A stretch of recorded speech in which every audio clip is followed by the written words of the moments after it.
Apa kabar mahasiswa semester 4 jurusan Pendidikan Bahasa Indonesia? Semoga selalu sehat dan tidak kurang satu apapun. Yang pasti tetap semangat. Masih dengan saya di mata kuliah Sosiolinguistik. Saya siapkan beberapa buku untuk perkuliahan hari ini terkait dengan mata kuliah Sosiolinguistik. Yang nanti di dalamnya kita akan membahas tentang campur kode, alih kode, interferensi, dan integrasi. Nanti penjelasannya kalian ikuti saja, cermati, lihat sampai selesai.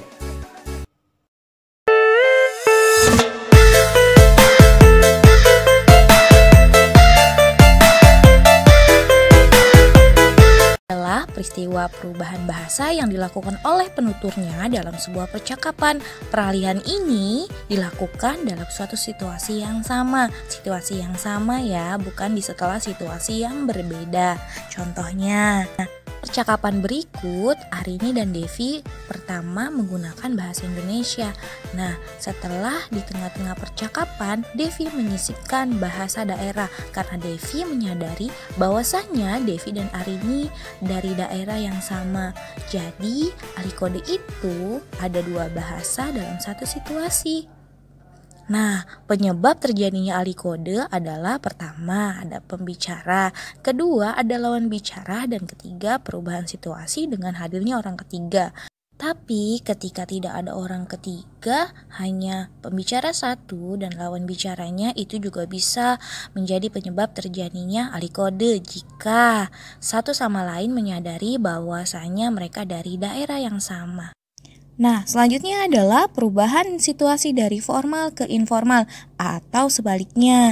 Dan juga bisa ketika perubahan topik pembicaraan dari formal ke tidak formal atau dari yang serius ke tidak yang serius. Hal ini kembali lagi kepada si penutur dan lawan bicaranya. Baik, sampai sini paham ya. Lanjut ke dalam jenis-jenis alih kode. Ada menurut Suwito, ada dua, yaitu alih kode intern dan alih kode ekstern. Kalau alih kode intern ini dari bahasa Indonesia kita alihkan ke dalam bahasa daerah. Nah, kalau alih kode ekstern dari bahasa Indonesia kita alihkan ke dalam bahasa asing. Bisa bahasa Inggris, bahasa Arab, dan bahasa asing lainnya. Baiklah, selanjutnya adalah campur kode. Campur kode adalah peristiwa menyisipkan beberapa kata asing atau bahasa asing dalam sebuah percakapan. Bukan menggantikan ya, tapi hanya menyisipkan saja. Nah, perhatikan baik-baik contohnya. Di sini awalnya dosen menggunakan bahasa Indonesia. Mahasiswanya pun bertanya menggunakan bahasa Indonesia. Tapi di tengah-tengah percakapan, dosen menggunakan bahasa asing atau menyisipkan bahasa asing. Bisa kalian lihat contohnya. Ingat ya, bukan menggantikan tapi hanya menyisipkan.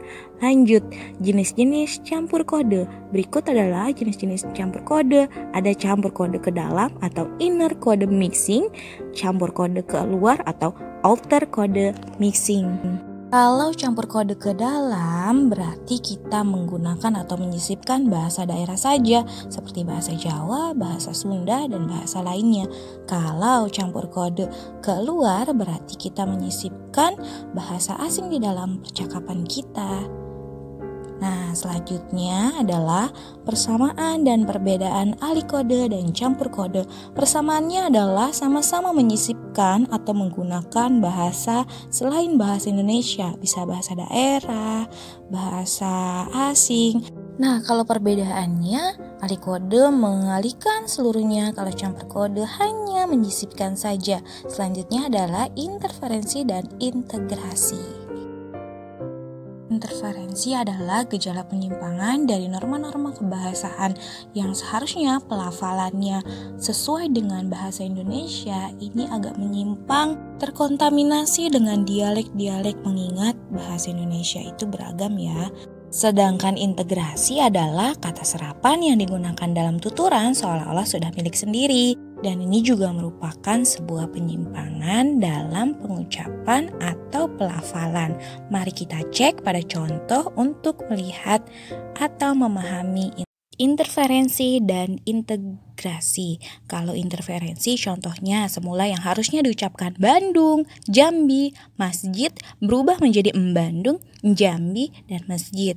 Sedangkan integrasi semula yang bahasa asing katanya research, kita ubah atau kita seolah-olah miliki menjadi riset, dan legalisasi menjadi legalisir, mengingat bahwa konsonan bahasa Indonesia tidak ada akhiran IR, harusnya legalisasi diucapkan menjadi legalisir. Persamaan antara interferensi dengan integrasi adalah sama-sama akibat kontak bahasa, bisa dari dialeknya, bisa dari penutur itu sendiri.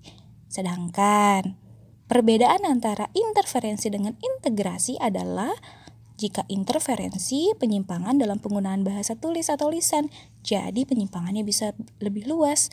Sedangkan integrasi mengubah unsur bahasa yang sudah ada sumbernya. Contoh bahasa asing tadi yang telah di depan kita bahas, semula research menjadi riset.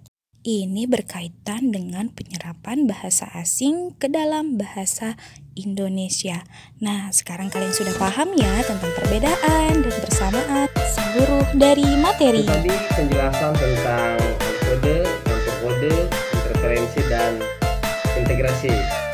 Semoga kalian bisa memahami, semoga materi ini bermanfaat.